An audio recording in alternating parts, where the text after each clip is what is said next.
In 3 minuti la nazione siciliana, notiziario del 12 luglio 2025.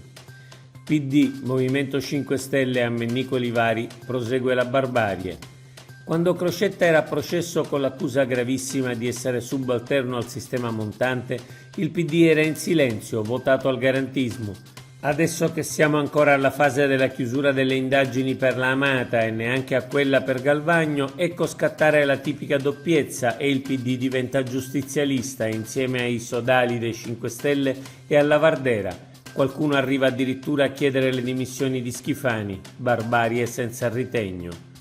Governo Schifani a azzerare in 6 mesi le liste d'attesa. Per fortuna intanto Schifani continua a governare. Nella manovra di variazioni di bilancio sono previsti 66 milioni per azzerare in 6 mesi le liste d'attesa nella sanità.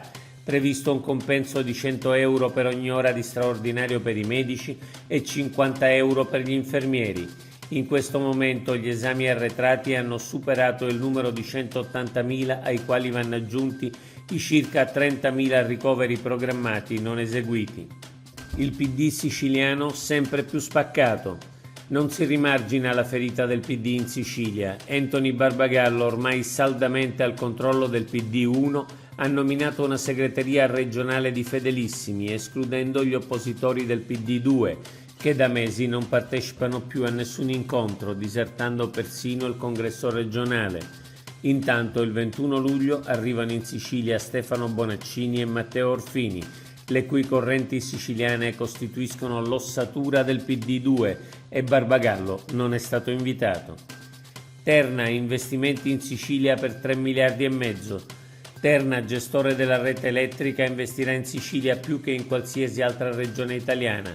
Si tratta di investimenti per 3 miliardi e mezzo di euro nei prossimi 10 anni. L'intervento principale è senza dubbio il Tyrrhenian Link, che collega al fondo del mare da un lato la Sicilia alla Sardegna e dall'altro la Sicilia alla Campania, già in buona parte realizzato.